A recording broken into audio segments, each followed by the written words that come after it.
every coach in every program I've ever seen an advertisement on tryout for, they say, we're all about the girls. We put the girls first. We're about development, but they're not. Okay. Not everybody is. Whether you live northeast, west, or south, the best fast pitch info comes from the coach's mouth.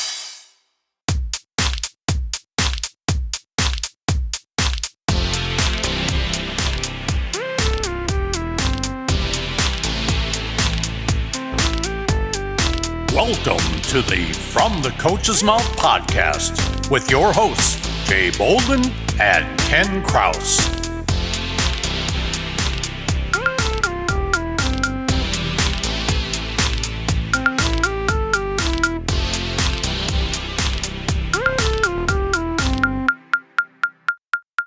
Hello, everyone. Yes, welcome to the From the Coach's Mouth podcast. This is Ken Krause. Here, as always, with the man who put the bump in the bump, she bump, Mr. Jay Bolden. Jay, how are you today? Did you put the dang in a dang did a dip to do?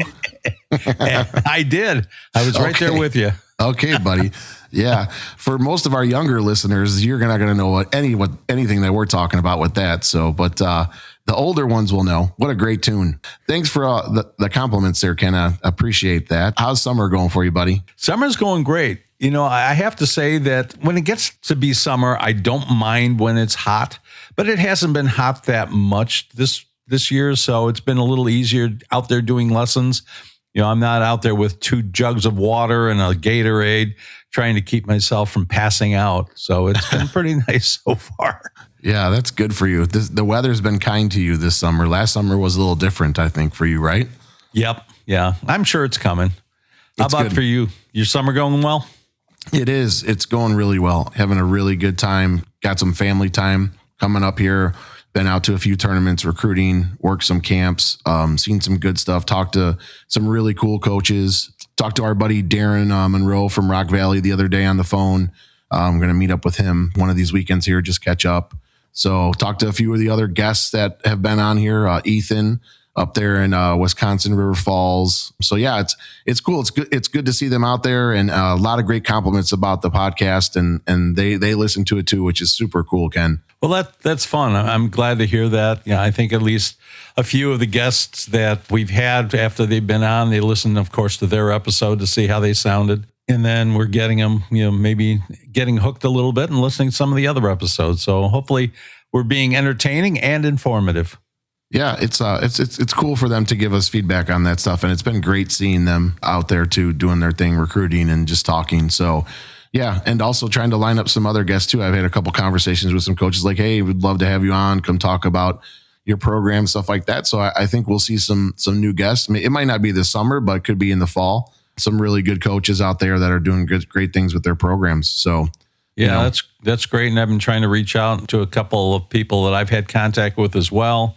See if we can get our great guests lined up, because that's really the heart of the show most of the time. Yeah. But not today. Nope, not today.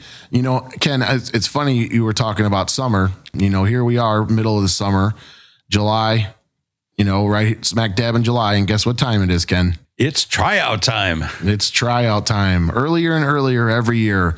I'm pretty sure, I think 5 years from now, kids are going to be trying out in May. Yeah. So, well, some of them already are. Yeah, it's crazy. So I want to talk, if you're okay with it today, I'd like to get into some tryouts. A couple things I'd like to talk about is the national team, putting a name on the chest or buying a name to get into tournaments. On the front, I'd also like to talk about some advice that we can give to kids who are trying out and to parents who are taking kids to tryouts, if you're okay with that today. No, Jay, I absolutely refuse. Of course, I'm okay with that. I thought I'm okay with whatever you want to do. But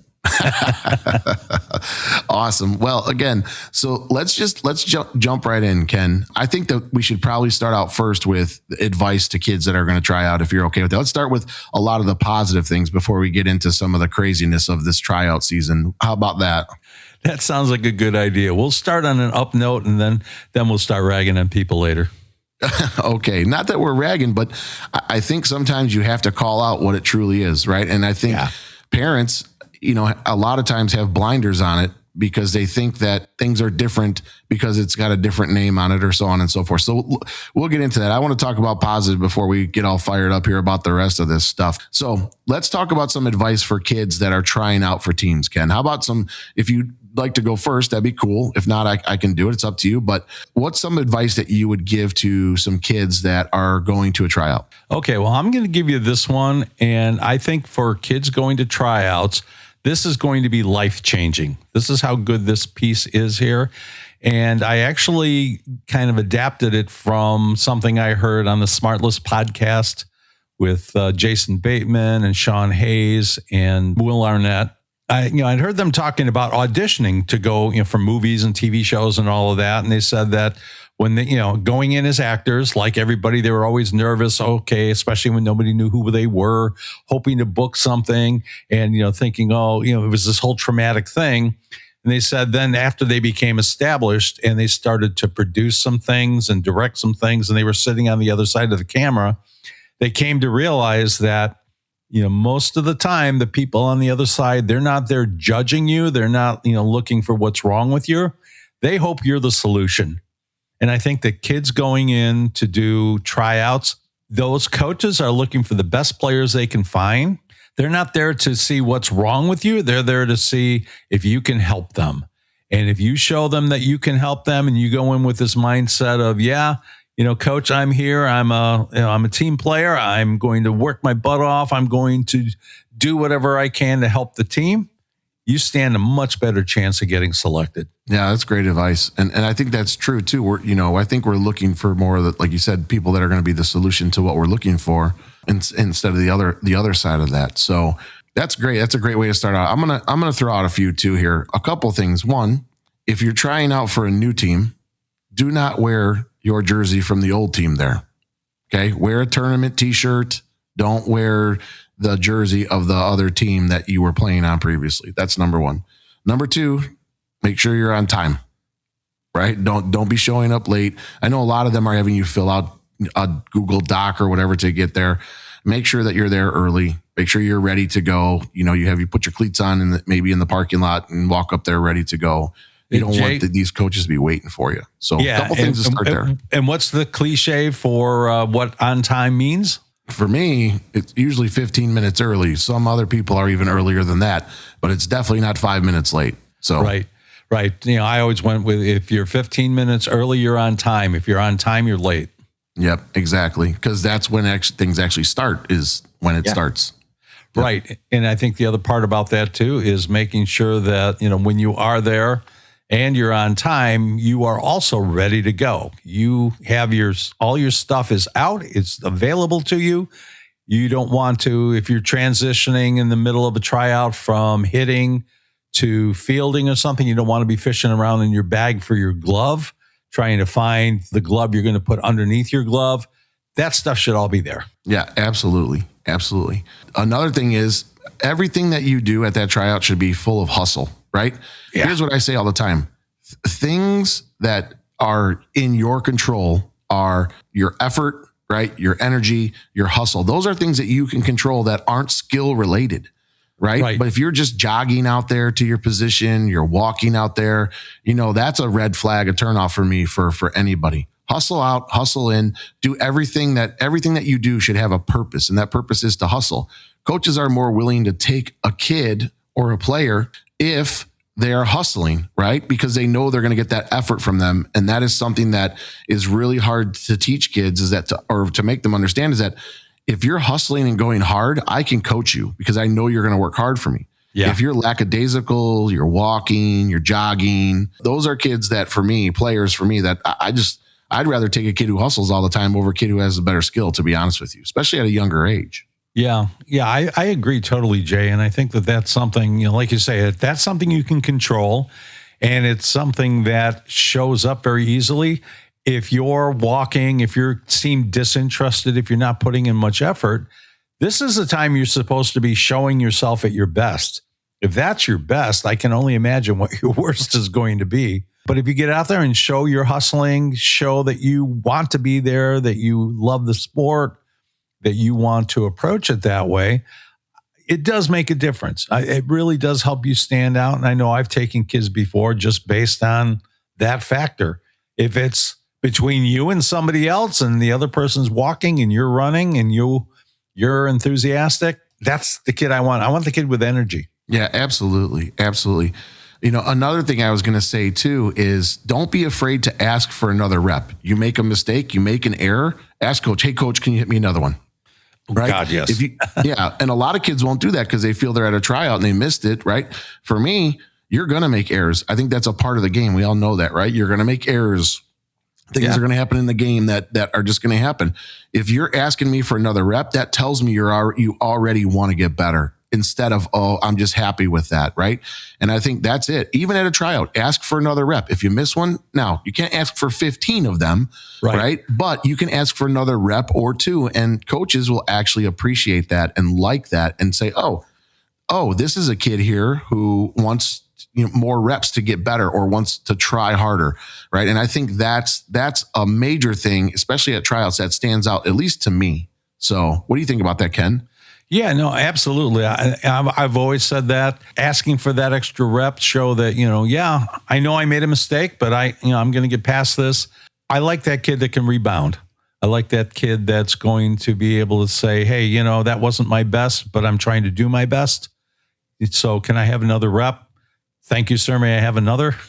Yeah, for sure. But yeah, trying to get out there and show that you have that enthusiasm, that you want to be there and that you want to become a part of the team. Yeah. A couple other things I want to talk about too is this. If you're coming with a friend, don't throw with your friend. The reason for that is at a tryout, your friend might make the team. You might not make the team. You might make the team. Your friend might not make the team. Throw with somebody else, meet that person, because this might be someone who's going to be on the same team as you, whether it's that team or another team, right? The thing about softball and teams is these aren't necessarily your best friends, but they are people you're going to be friends with as you go along if they're on this team. So you have to be willing to work with everyone, not just your friends. And for me, if it's cliquey, right, stuff like that, like I don't want that because that's going to cause drama on the team. And I want to see that you have the ability to also get along with others on this team. Teams are unique, right? It's different people from different places doing different things. If we got to make sure that we get everybody on the same page, that's what usually makes a successful team, is everybody putting their differences beside them and working together for the good of the team. And so if you have to come there and you're just going to throw and play catch with your friend or warm up with your friend, that tells me you're just worried about you and your friend. And that's not going to be a good teammate, at least on our teams. So what are your thoughts on that, Ken? Yeah, I hadn't thought about it that way, but I think that's good advice. I'm glad you brought up throwing, because I think this is something that you have to understand too, is that the tryouts start before the tryouts start. Okay, so you may not have an organized activity. They may just say, okay, after you've signed in, you filled out all the paperwork, got your picture taken and all that, and they say, all right, well, go warm up for a little bit. Coaches are watching. One of the easiest, I don't know how you feel, but to me, one of the easiest ways to start eliminating people is to watch them throw. Absolutely. Especially when they don't think anybody's watching. If you don't have good throwing mechanics, you're probably not going to have good skills in other areas as well.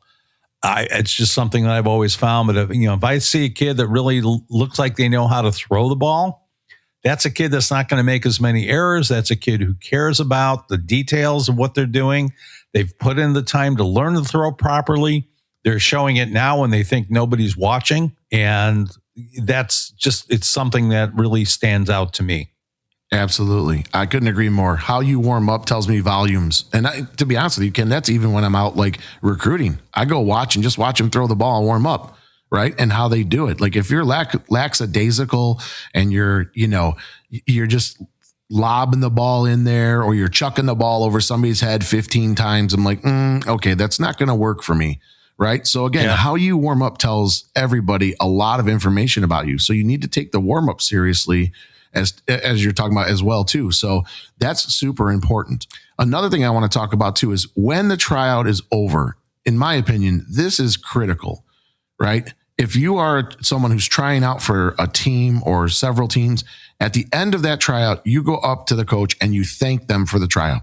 You thank them. Every coach, you thank them, shake their hand, all of that stuff. Those are things that separate really good kids right? And quality kids and just people, right? Over those who just walk away and leave like, okay, yeah, I tried it, whatever, right? To me, that sends a really good message that you are grateful. And also too, let's be honest, a lot of tryouts are very good, what I would call coachable moments or teachable moments for players. I don't care what age you're at, right? I will do this on purpose sometimes, especially with older kids or even kids that come to a camp.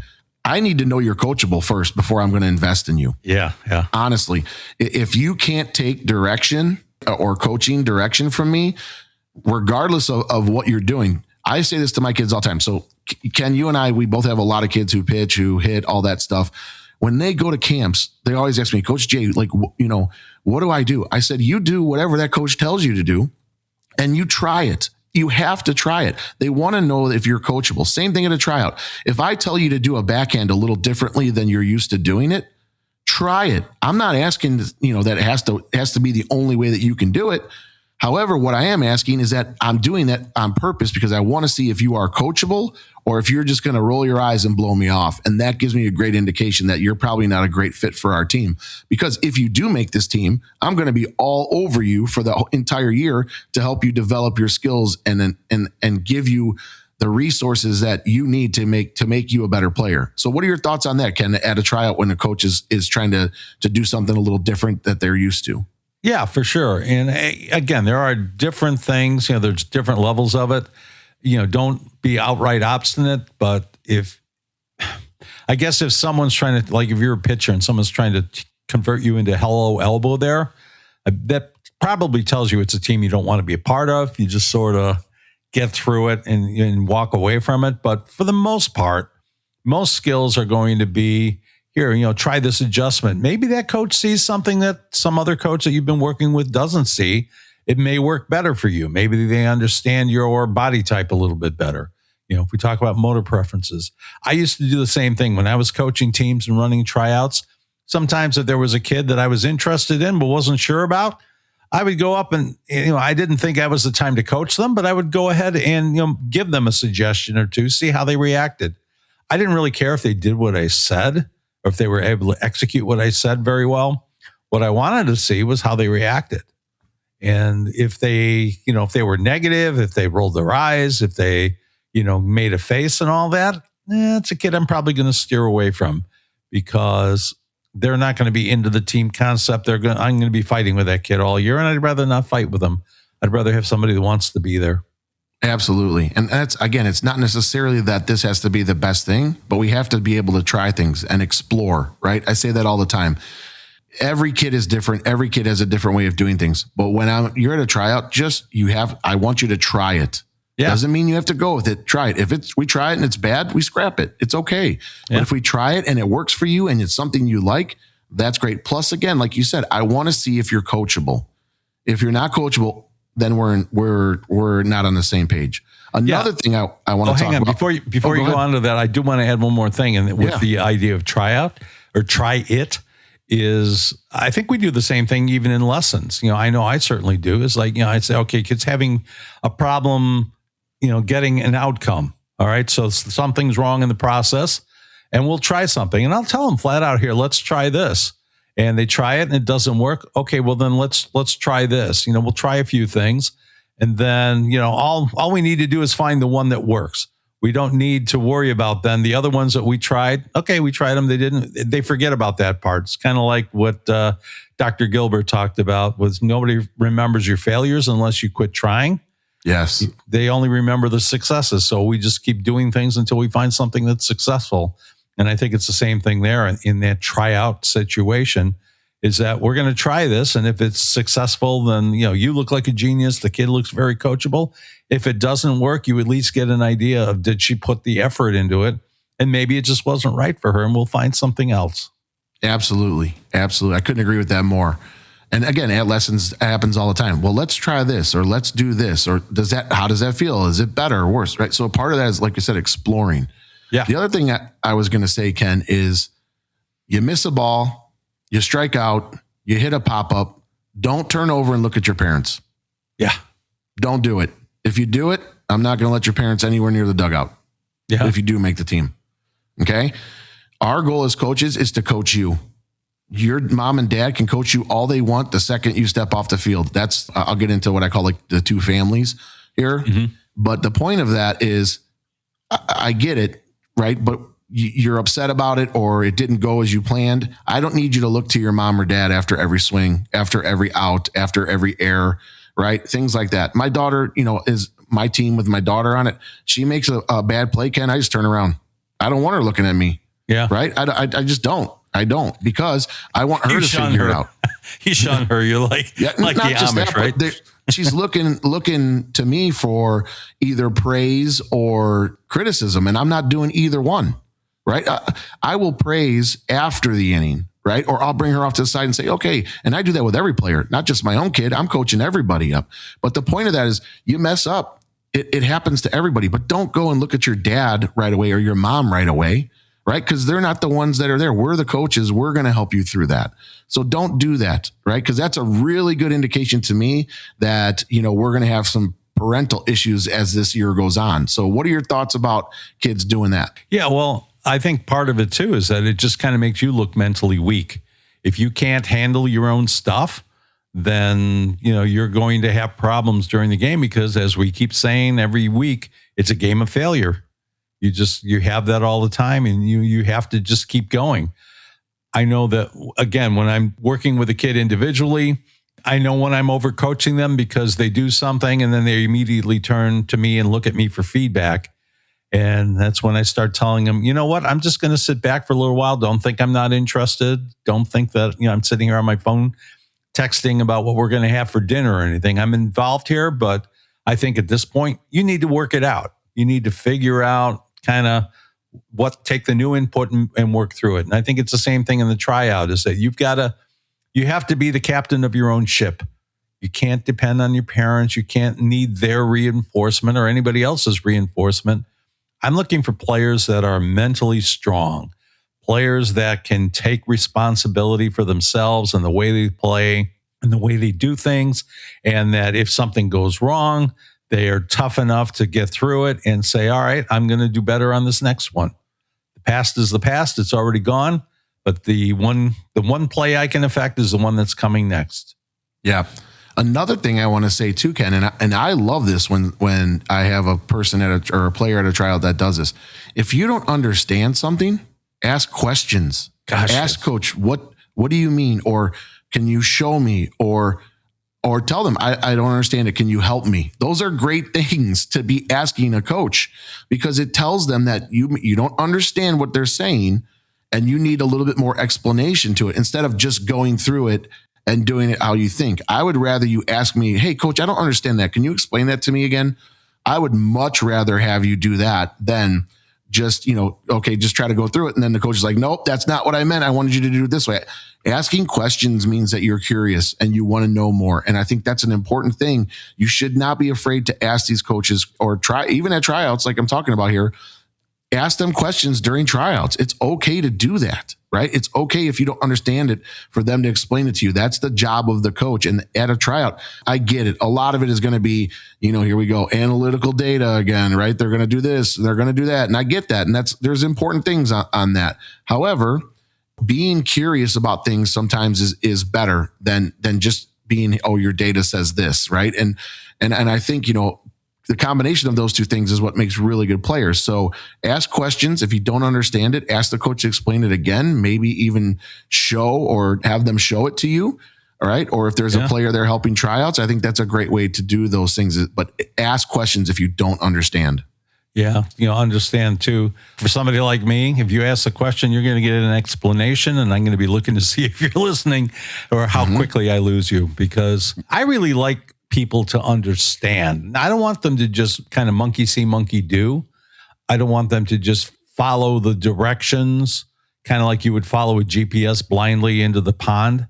I want you to understand what it is we're trying to accomplish here, because even if what I'm telling you doesn't quite work, maybe you're going to find something else that does work for you because you understand now what the goal is.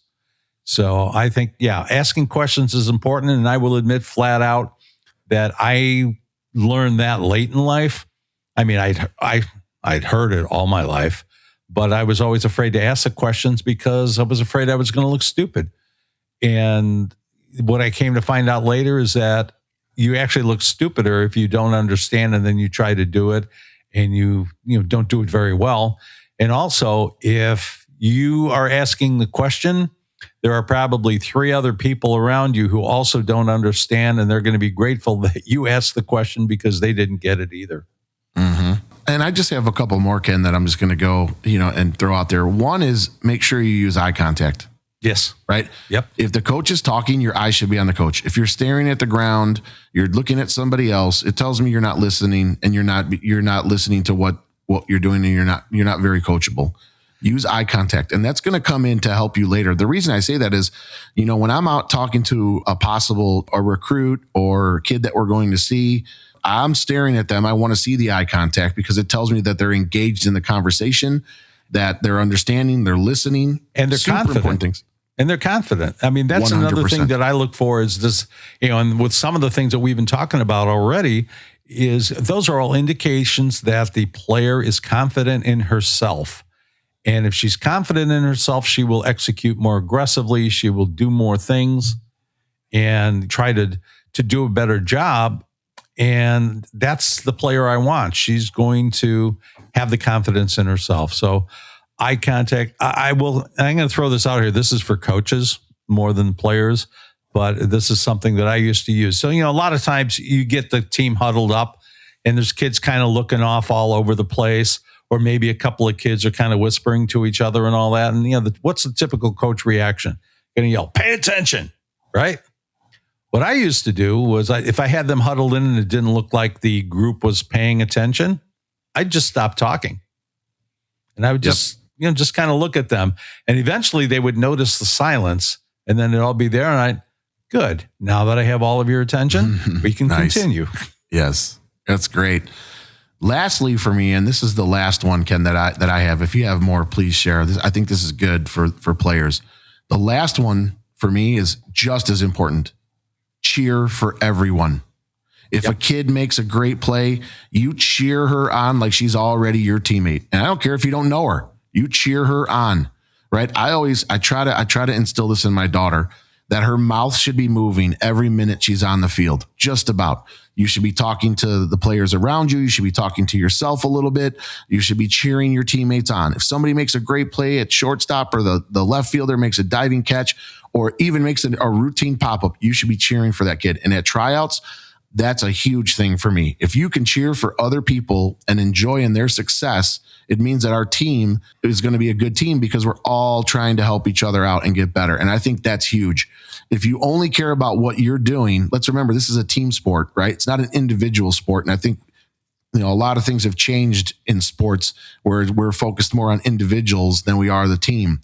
And I think if you can't cheer on your teammates when they do something good, not just when you're in the dugout, but on the field, that's a huge, huge thing for me, for kids that I want to take. So if you can cheer for other people and their success, I think that's a huge thing. It tells me that you have the right mindset. That's all I have for the advice for the players. Ken, do you have any extra ones?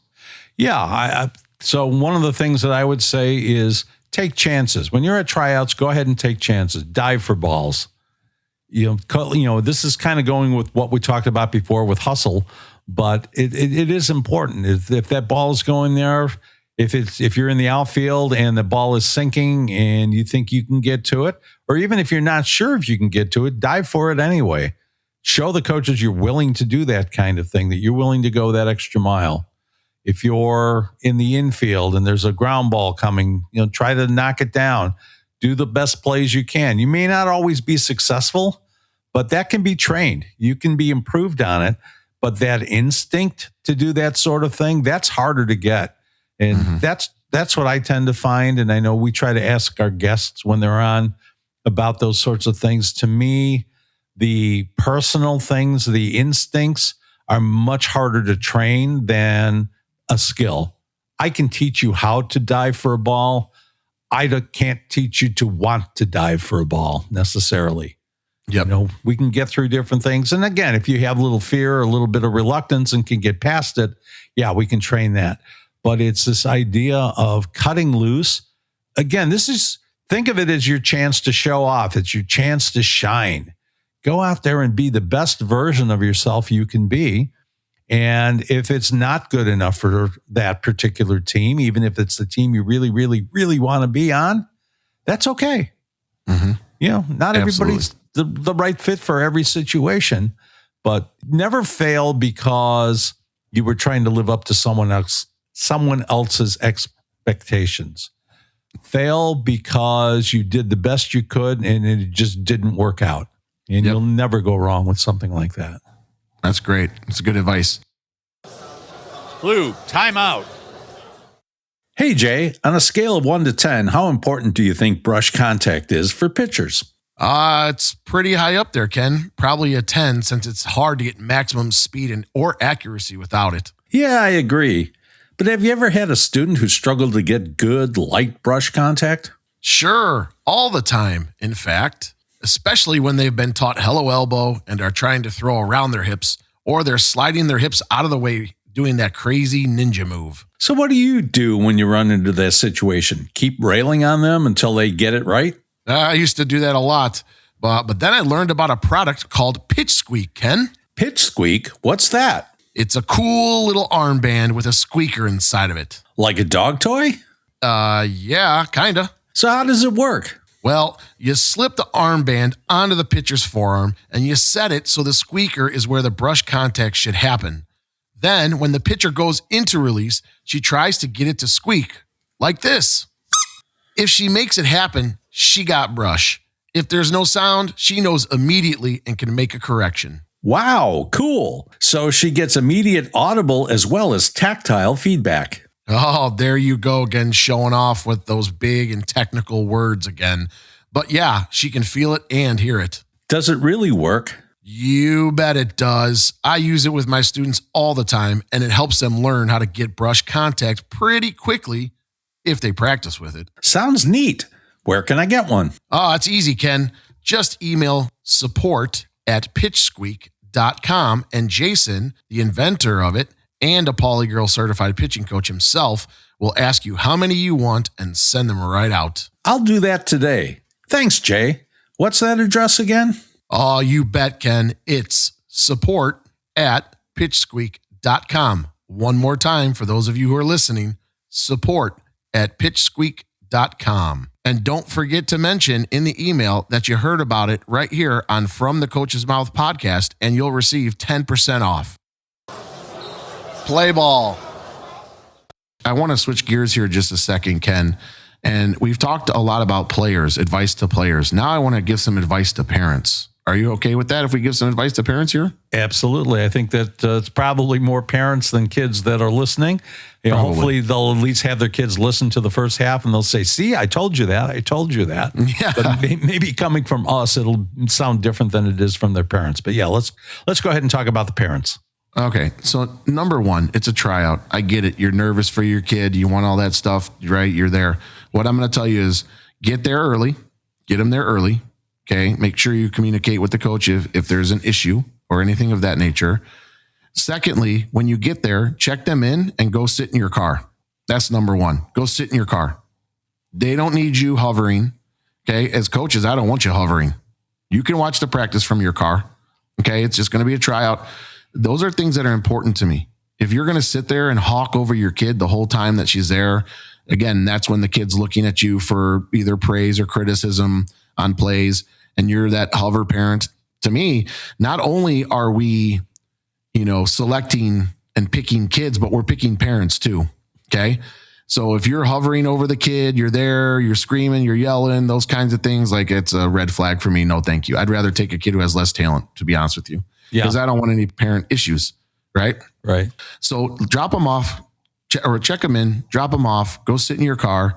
When it's done with about 5 minutes left of the end of the tryouts, that's when you should mosey on down just in case you might have questions for the coach. And that's okay. I don't mind that. And I don't mind talking to parents at the end of the tryout about when we're going to make decisions, so on and so forth. And I think that's fair. But during the tryout, I don't need you hovering. Make sure your kid has water. Make sure they had a snack before they came. Those are things that you must do as a parent. Make sense? You can walk them up, check them in. After you check them in, go sit in your car, let the tryout happen. Okay. There's nothing that you can do at that moment as a parent that's going to change the outcome of that tryout. So you might as well just let your kid do what she's got to do. Yeah. Now, I'm not quite to the, go sit in your car level of it, but I agree. Don't hover, don't interact, don't do anything. I'm fine if the parents want to sit there and watch from a distance. I love to watch my kids play. When they were playing, I loved to watch them. Even in a tryout, I wanted to see how they did. And just because I enjoyed doing it. So I'm fine if you want to sit there off to the side, or if there's a group of parents, it's not bad to be in a group and maybe talk to people, or find, what looks like parents of kids who are already on the team and just kind of mosey on in there and listen to what they're saying, get a feel for what isn't being said out on the field. But yes, I absolutely agree with you. This is not the time for you to try to coach your kid. This is not the time for you to give your kid advice. That's, it's definitely a red flag of the type of parent you're going to be.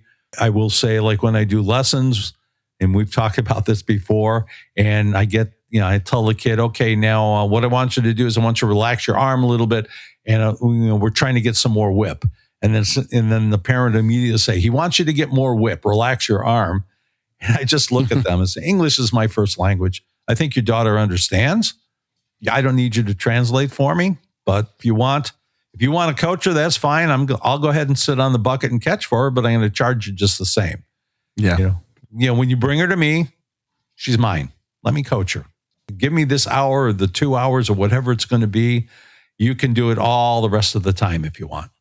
Mm-hmm. So yeah, you really don't want to have that interaction between the parent and the kids. And I've seen it before and it never turns out well.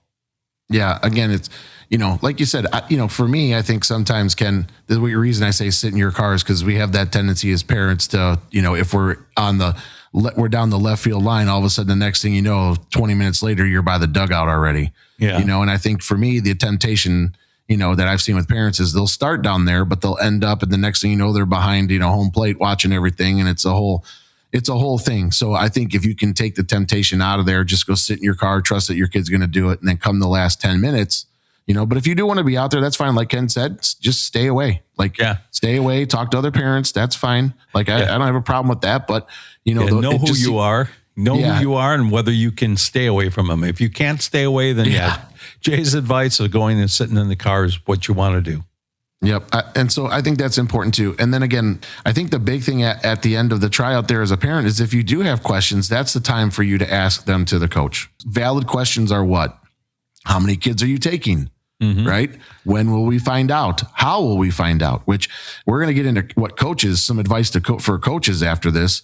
If you have a tryout, this is what drives me crazy, Ken, and we'll get into that.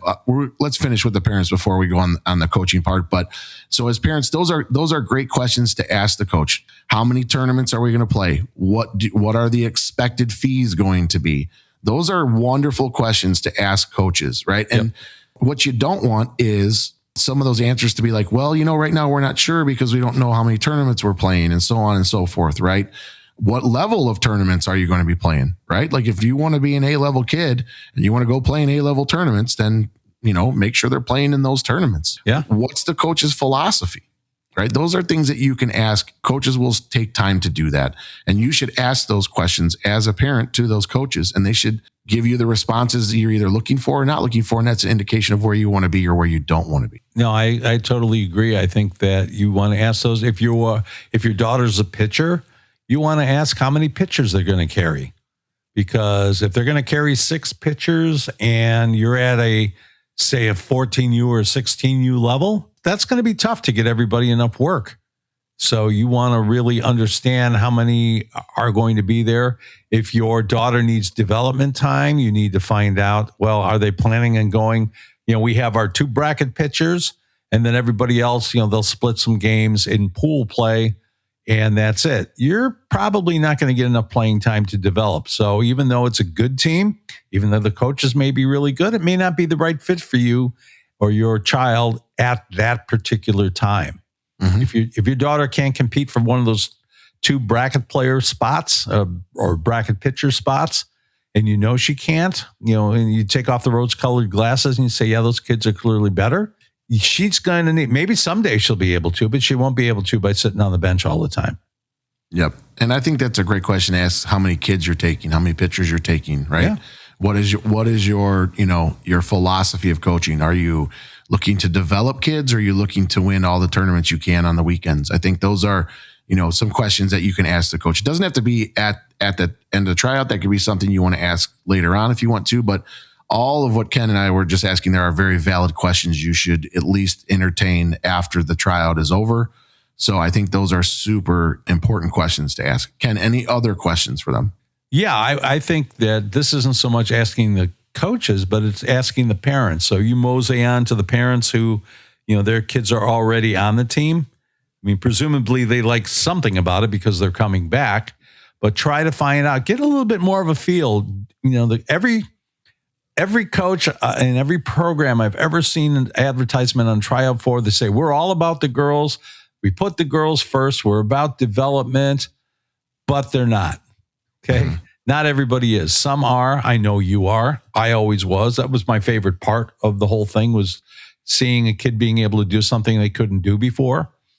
But not everybody is. There's a lot of managers out there, and I think we're going to be kind of getting into that a little bit in a few minutes. But they're not necessarily coaches. They don't necessarily understand the skills and how to teach them. Some of them don't know how to relate to teen or preteen girls very well. They want to coach them like they are high school football players, and that may or may not be right for your daughter. So try to get a feel for what the coaching philosophy is from the parents, listening to what they have to say, what their feelings are. If you've got a group of parents who are pretty happy with what's going on and the way that their kids have been treated and all that, that could end up being a really good fit for you. If you have parents there that are not so happy or they're grumbling a lot, it may not be the coaches. It could be that it's a toxic group of parents that you want to avoid. So I think the more of a feel you can get for what the atmosphere is on that team, what their attitudes are, how they approach things. Do they support the girls? Do they try to pump them up? Not falsely, but do they try to make sure that they are in a positive mindset so that they can perform well and that they can improve? That's, to me, what you're looking for. Yep, absolutely. All right, so let's switch over to some advice for coaches. Doesn't have to be a lot, but just a couple things that really kind of irk me, right? So let's say you have a tryout, you're, like say you're a 16U team, you've got 25 kids at tryout for this team, right? Again, at the end of your tryouts, who's going to make it and who doesn't. Regardless if they make your team or not, they deserve at least a phone call or a text message or some form of communication telling them whether they made the team or didn't make the team. And right. I had to do that, Ken. I would do that every year with some of the organizations I was with. I would call those kids' parents that didn't make the team, and I would tell them, unfortunately, she didn't make the team. And I would get questions from the parents, which I actually, believe it or not, I actually was happy to get. And they were like, well, what were some of the things that she could do to improve on? And and I would spend 30 minutes on the phone with that parent and talking about what I saw and what we were looking for and the areas that she could improve on. I'll never forget this story, Ken. I had a kid, we had a 14U tryout. This is years ago. And daughter was a pitcher, lefty pitcher, did make the team. So I called the dad and I said, unfortunately, we've taken our players here. She didn't make the team. Really couldn't thank them enough for coming out and trying hard. That, her hustle was great. It just wasn't what we were looking for. And the dad said, well, if you don't mind, he's like, what do you think my daughter could improve on? And we were talking about pitching. And I said, what I'm seeing with her is the following things. And he was like, okay. Right. And so she ended up making another team, which was a good team. And then it's funny how I want to say 2.5 years later, they reach out for pitching lessons because they had realized that she was kind of getting stuck where she was and wasn't improving and so on and so forth. And, he came in and he's like, you know what? He goes, I should have listened to you years ago when we talked on the phone about my daughter not making the tryouts, and what you were talking about was what I was looking for her to do. And now here we are 2.5, 3 years later, and we're doing a lesson with you now because of what you were saying. He's like, I didn't realize it at the time, but going through and seeing my daughter not progress, and what you were talking about on the phone that night, now makes all the sense in the world. And I'll never forget that. And I think what I'm trying to say here is, coaches, you never know down the road if this kid could be somebody who, if you're telling them some of the things they can improve on, will go back and put the work in to improve on them and come back to your team, or comes back in a full circle moment like that. And now the kid's getting better because of what you told them. They deserve that at a minimum. At a minimum, They deserve that. Phone call or text to every person that was at the tryout. And if you can't do that, then you're going to have a really hard time being a coach, because sometimes you have to have those awkward conversations, even with your own team. Ken, what are your thoughts on that? Okay, well, the first thing, my thought is that if Jay Bolden tells you something, you should listen to it just automatically. It's gold, and you're going to benefit from it. So make sure just on that level you're listening to Jay. But yes, I totally agree. I think that as a coach, and I hated doing it. One of the organizations I was a part of required you to call. You had to call the people. Obviously, it was fun if you were calling and saying, "Hey, you made the team." But we also had to call to tell people that they didn't make the team. And I hated doing that. I dreaded those calls because I did not want to hurt anybody's feelings. I didn't want to, have that kind of a negative thing for it. I care about the players. I care about everybody who comes out. But it was the right thing to do. And I knew it was the right thing to do. And I would have those conversations and just try to tell them, and again, this doesn't mean it's not a value judgment on your daughter. She's just not what we're looking for right now. If they wanted to know what to develop, we would talk about that kind of thing. And I also try to stress to them that it's not necessarily a forever closed door. Mm-hmm. So I had one of those girls as well. I'm going to name her. Her name was Leah Kruckman. And she came out and she tried out for my team, I think like at 11U or something like that. I think or maybe it was even 10U.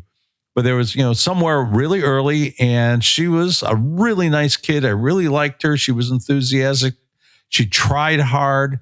She just didn't quite have the skill level that I needed. I had other players to go with. But then our organization used to put on these winter clinics. This is before everybody would start, practicing 3 days a week during the winter, which is also insane. But, once a week we would have these clinics, and she'd come and she'd work, and I worked with her. And then by the time the tryouts came around the next year, she came back, she tried out, and she made the team. Not just because she'd gone to the clinics, but because she'd gone to the clinics and she had learned, and she ended up being a really, really good player for us.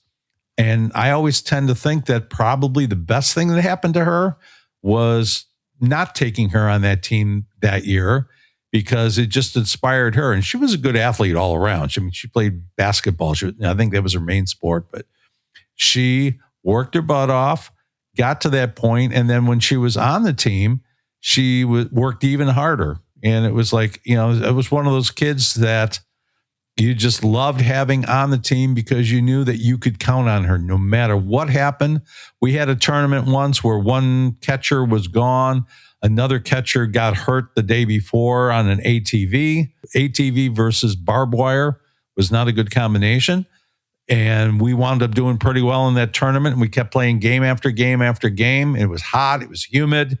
Leah caught every stinking game that we played, never complained, just kept on working back there. And it was like, my gosh, from the time that I told her, no, we're not going to take you on the team right now, to this point, it was just an amazing thing to see. If I hadn't been kind, if I hadn't kind of explained things, I hadn't given them anything, might never have had that opportunity. So I think for coaches, it's in your own best interest to treat people well.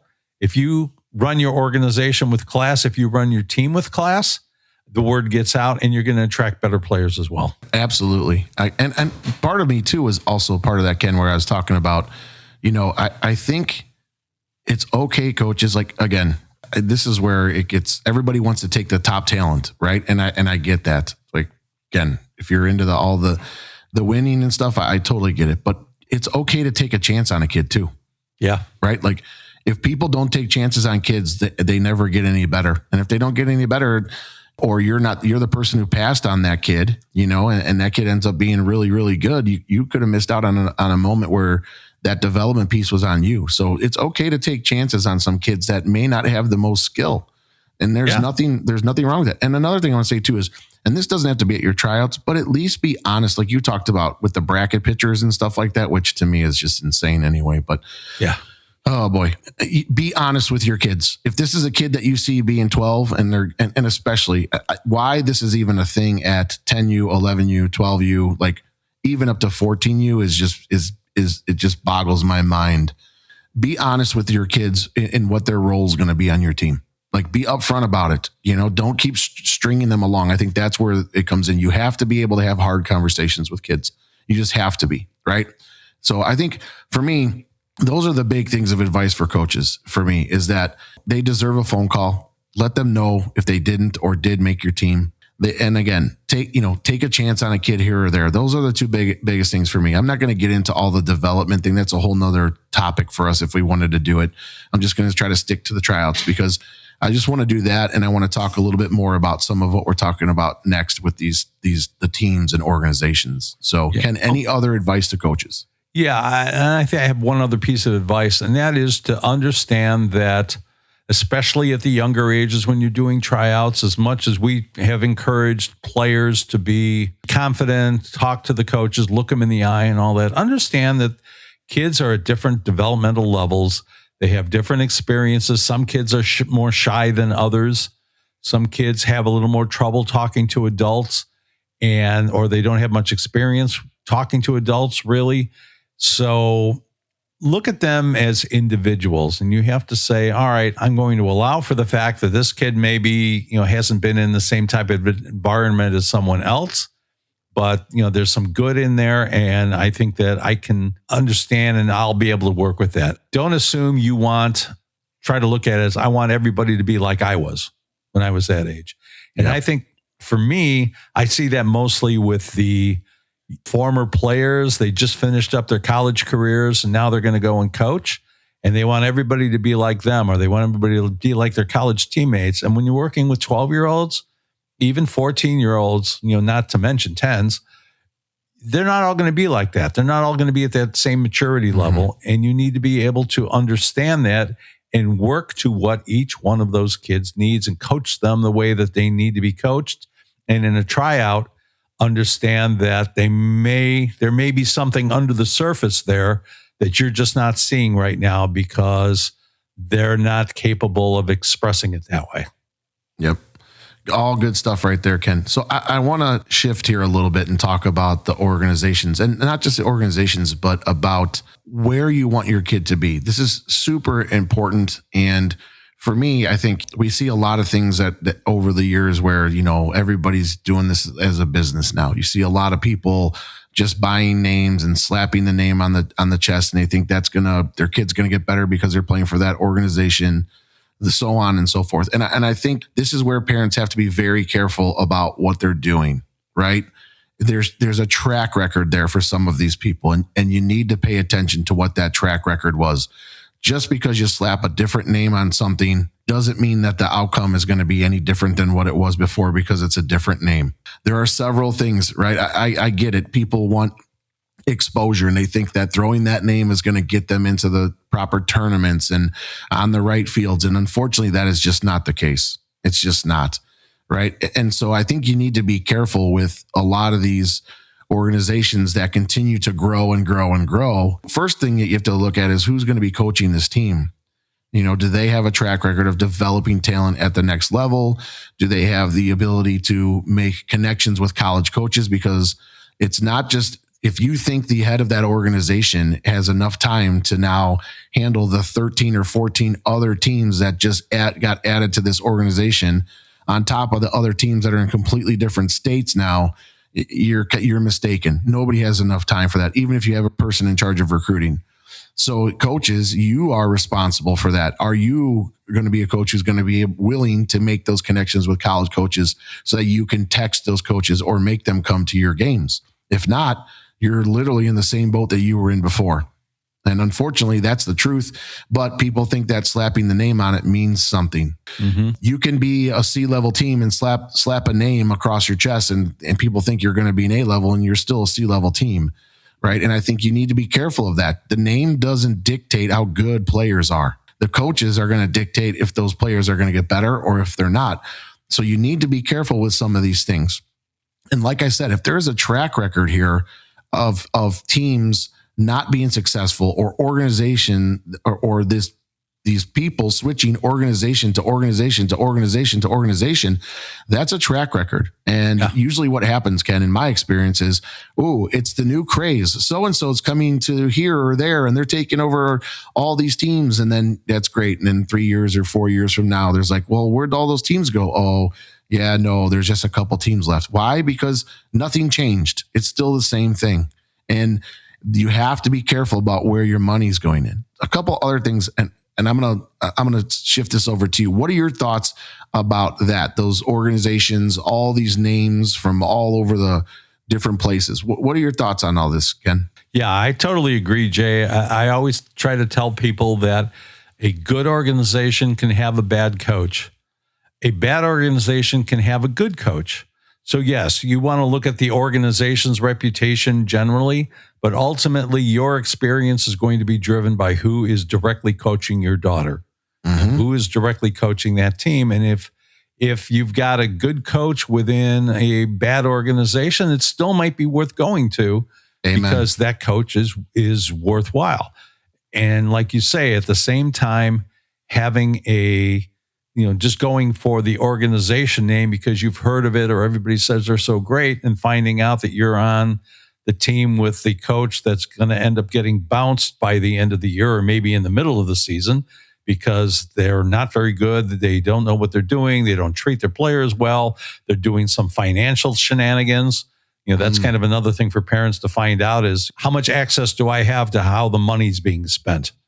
If a team is really secretive about the budget and where the money is going, that's probably a pretty big red flag. I was always very open book. Anybody that wanted to see where it was going can do it. I always made sure that I had a non-coach parent who was our treasurer, somebody who was in charge of the money and that, or at least had access all the time and would be looking at the books just to keep it on the up and up. So those are, those are things that you want to do.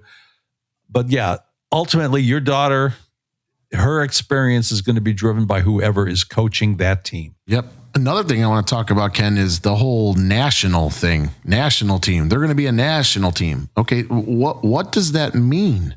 I don't even understand. That means you get to travel farther to get your brains beat in. I mean, if that's the case, right? So I got to tell a story here about a kid of mine. She's a 27 right now. And they lived in Illinois and they were playing on a quote unquote national team out of Indianapolis. And I'm like, oh, okay. Right. So I'm looking at the tournaments and I'm like, you're playing a completely different sanction that you need to be playing in. And when you're there, everyone else is there, but you're a national team. And so you're driving to Indy, once or twice a week to go to practice to be on this national team. However, you're not even playing in the right tournaments on the right fields. And I'm like, what are you doing? You have teams that are in your own backyard that are playing in better tournaments locally than you're playing traveling at these far ones where you're not even in front of people. And so you try to steer people away from that and say, these are where you need to be. This is what you need to be. You can slap whatever name you want on it. If you're not playing in front of the right coaches in the right tournaments with this thing, you can be a national team, you can be a regional team. It doesn't matter, but you have to be at the right tournaments. So please be careful of this national team. Right. I talk about the teams in our area that are really, really good. Ken, do they have the word national after their name? Think about it. You've got kids that are on some of those premier organizations. Right. Do you hear anything about the so-and-so national team, or is it just who they are? It's just who they are. Okay. If you're good, you don't need to slap a thing named national after it. Right. Or that's like, you don't need that fancy little name after the organization's name for you to be people to recognize, oh, well, she's on a national team. So what? There are teams out there that don't need to slap that on there. There's organizations out there that don't need to slap that on there. If you need to slap it on there, it tells people that you think you're a national team, but you're probably not. Right. And I think be weary of some of those things. Ask questions. What tournaments are we playing in? What fields will we be on? Super important information that parents need to pay attention to. Thoughts, Ken? Yeah, I think that a lot of times when they say the national team is just kind of a way of, within their own organization, saying, all right, this is our top level team. And then, the regional team is the next level team, and then they'll have futures or development. But it's kind of like saying A, B, and C team without saying A, B, and C. But just because it says national doesn't mean that it's going to be truly a national type of team that's playing at high level competition. One of the funniest things I saw, so one of my students that she got onto this new team, and I saw, on Game Changer, they had it, and it was the team name, and then it said Elite Premier Gold. I was like, oh my God, what did she get into? What did she get into and all that? And so I finally asked her mom, and I said, is that coach serious? And she goes, no, it's a total joke. So that guy, he rolls his eyes at all these people calling themselves elite and premier and all that. So he just decided to put that on there as a joke. That's awesome. Yeah. And now it's just listed as EPG. So it's nice. The team name EPG, so there's some continuity there. And that's a guy, I'm going to say that I've watched my student develop really well. I've seen the team go from pretty much getting its brains beaten in the fall to doing very well. I've seen some of the stuff that he's done. He's very positive. He's very encouraging. He not only picks, say, an MVP for the tournament, but then he does this little video thing where he's interviewing the kid and, at 12 years old and giving her a little bit of airtime and stuff. And it's just, there's somebody who's really developing the player or the person, not just the player. But it all started, like I said, that's fantastic. Started with that joke name. That's awesome. I get that. I totally get that. So the last thing for me I want to talk about, Ken, is I really want to talk about charging people for tryouts. What is going on? I cannot believe this. To me, why do you have to charge somebody for a tryout? I don't get it. To me, that's a red flag that what this really is about is more about the money. Yeah. This is just my opinion. If I'm wrong, then so be it. But I don't understand why we're charging kids $20, $30, $40 to try out. You're going to charge me money to have my kid. It can't be that great, because I know other organizations that are really, really good that don't charge people to try out. And I have a hard time. That doesn't sit well in my stomach. What are your thoughts on this, Ken? This just drives me crazy. Yeah. I don't know why they're doing it either. I've seen some things where they say that they're trying to get rid of the tire kickers, the kids who just go to every single tryout and aren't serious about joining that team. I think sometimes when they do the tryouts, they give kids T-shirts and they're trying to cover the cost of that T-shirt. I'd say I'd rather save the $25 and not get a T-shirt from that tryout, because if my kid doesn't make the team, I'm not going to have her wearing it anyway. Yep. But yeah, it just seems to me like a money grab as well. And I could be wrong. Do you really think, Ken, that they're making everyone pay? I'm sure that some of these organizations are taking half a team. Do you think that coach is saying, oh, no, you're already on my team, make sure you come to tryouts, so you pay your $25? Again, that's just BS, right? If I've got to pay $25 for my kid to try out when you've already got half your team there telling them not to come try, that's BS. That's terrible. Yeah. That is terrible. Sorry. I just don't agree with that whatsoever, because that's what's happening.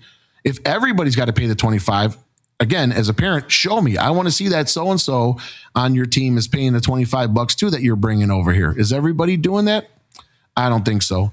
And again, I think that's just where we're at right now with these things. It just doesn't sit well with me. It just doesn't. And I think that's just more about the money. Yeah. Right. Because I'm going to tell you this, Ken, correct me if you think I'm wrong on this. You've got this A-level pitcher, Ken, who's playing for this premier organization, wants to come try out for your team, and you're going to tell her, oh, you got to pay the $25? Baloney. It's baloney, Ken. They're going to take that kid in a heartbeat. Boom. Oh, she played with so-and-so. She's already got these Division I schools looking at her. But, oh, you got to pay your $25 to come try out. No. I guarantee you she ain't paying $25. That kid's already got her uniform number picked out, Ken. Would you agree with that, or am I totally out of place here? Well, I have to agree with it, because as you were talking about it before, that was exactly the point I was going to make, is that they've got these kids that they know are going to make the team, or that is well known in the area as one of the top players, and you've got a shot at getting her. Yeah, they're not charging her the $25. No, not at all. And again, this is a sport that's already gotten pretty dang expensive. Yes. didn't used to be as bad as it is now. But I mean, people are paying thousands of dollars for a C-level experience. And I don't think you need to weasel another $25 out of them.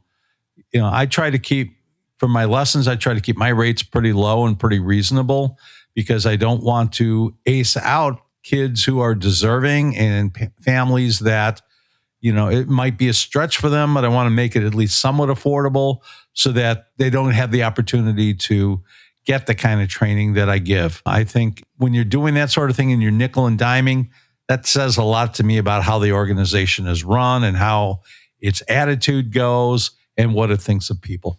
Yep. Couldn't agree more. So anything else out there, Ken? We're at about an hour now. I know we've spent some time on this. I hope that at least this gets out there to help some people, parents, coaches, whoever needs to know. But anything else you want to add before we go? One other thing I want to address just really briefly as you're looking at what team to join and where to go.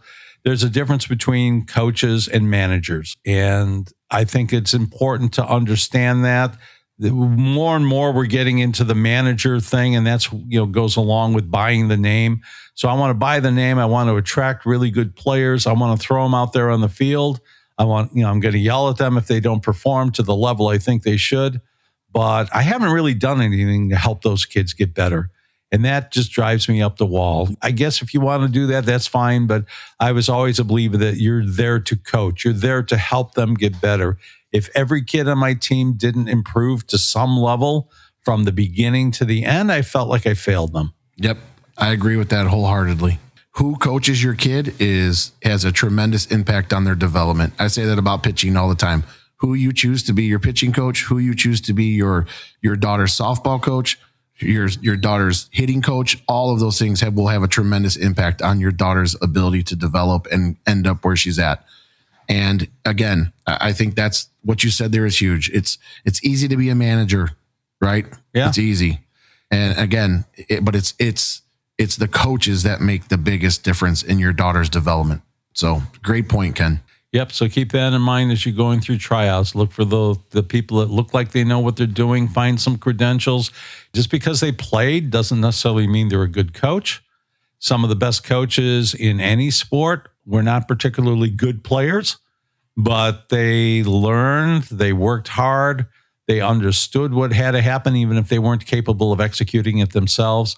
And so you want to look at that. If you can find somebody who was a great player and has become a great coach, that's kind of the whole package, I suppose. But how good a player they were really doesn't have any impact on how good your daughter's going to be.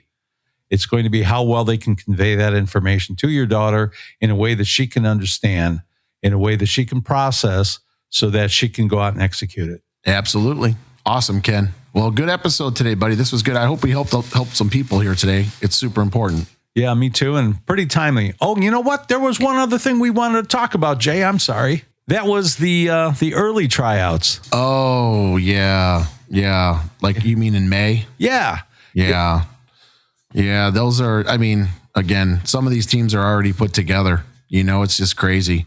Again, it gets earlier and earlier every year, or the poaching of players and the sending the messages through Twitter. I have a lot of my kids are like, hey, so-and-so from this organization reached out to me, asking me if I wanted to come play with them. They're a national team. And, you know, my response to that is like, okay, well, let's see what tournaments they're playing in. Yeah. You know what I mean? And so, no, yeah, the early stuff is just, it's I don't know, Ken. I mean, I have so many thoughts on that. I think that could be a whole nother episode itself. But, you know, to me, we are causing, I say we as general softball coaches, right? Like we are causing a lot of the drama in softball because of what we're doing. And until we learn that and stop doing that, it's going to be like this. And you see this now, it's trickling all the way up to the Division I level. It's the poaching of players early there too, right? Some kids are in the portal the next day and already committed to the next college they're in the next 2 days after that. Like, yeah, that didn't happen in one day. Yeah. So again, but you know, we are the ones to blame because we continue to allow this to happen, and tryouts happening every year earlier and earlier, which to me makes a very hard team dynamic. When you know that team's not coming back next year, or you were not invited, or you're leaving to a different team, it really makes a hard dynamic for these kids to actually gel as a team and stay together. It's pretty rare nowadays. And like I said, once we learn to get out of our own way and let this thing just work its way out through the end of, nationals like it used to be, or at least close to that. It's not even close to that anymore. Right. So June 20th, and everybody already knows where they're going to play next year, and it's going to be somewhere else. I mean, how do you stay cohesive? How do you get that team to really become the best team it can be? Why in the world, if my kid is going to be cut next year from this team, why am I going to go travel with this team 1,000 miles away, spend $5,000 on a weekend when she's not even going to be around next year? I'm probably going to be looking at, going somewhere else or doing something. Yep. And we wonder why it's like what it is all the way up top. Yep. So, No loyalty. honestly, it is. And that's, again, that's why they're having issues at that level up there of keeping kids on rosters and stuff. And it's just in and out, and you don't build that tight. You wonder why team chemistry isn't what it used to be anymore, Yeah. And it's, now we know why. So, And then one other quick thought is the thing at tryouts where, and I guess this is both for coaches and parents, but so the tryout is over, and then somebody from the team comes up and says, or the coach comes up and says, yeah, we'd really like to have Susie on the team, but I need to know by tomorrow, or I need to know right now. That pressure to make the decision before they've had a chance to go and try out on a few other teams. To me, if you have to pressure kids that hard to make a decision right away, you're afraid that they're going to find somewhere better to go, and you don't have any confidence in your own program. And that's why you want to get them now before they have a chance to go somewhere else. If they really want you, parents, they'll wait. Yep. Okay. They will wait. And right now, I don't know about you, Jay, but I see it on Facebook all the time. There's always people that are out there looking for players, trying to find subs, trying to find this and that. I don't think there's enough players for all the many teams that we have out there. Your daughter's going to find somewhere to play. Yep. And you know what's crazy, Ken? And this is the truth. This is a truthful statement. That's also happening at the Division I level. Wow. Kids in the portal. You've got 2 days to make a decision. Like that. Again, it's travel ball on steroids, buddy. That's exactly what we've got now. Yeah. And again, when we learn eventually to stop getting in our own way and do the things we know is right, it's just going to get crazier and crazier. And just, you know what? I want to get that little popcorn, like just eating the popcorn, just sit back and watch, because this is where we're at, man. And that's what it is. So again, that's happening at the Division I level to Division I coaches with kids in the portal. We'll give them an offer to a new school, and they'll say, and you've got 48 hours to make a decision to let us know, or it's not around anymore. And this is travel ball. I mean, it's literally travel ball, Ken. So so it's going to get crazier and crazier as we go along, but all good stuff today, man. Really good stuff. So good. Well, I hope people found some good things to take away, some food for thought. You guys, if you have comments or you have questions for us, you can always reach us on our Facebook page. We don't really have a web page at this point. I guess someday I'll get to that, but definitely you can contact us through the Facebook page, send us a message or something like that, and let us know what your questions are, and perhaps we can talk about that another day. Sounds good. All right. Well, that's it for us this week. Thanks to all of you for listening and the kind words you've been sharing with us. If you like what you're hearing, please remember to give us a like, leave a comment, and share this podcast on your social media channels. Make sure you never miss an episode by following us on your favorite podcast platform. And if you're so inclined, you can also leave us a great review on Apple Podcasts to help more people find us. On behalf of the From the Coach's Mouth podcast, have a great rest of your week and weekend.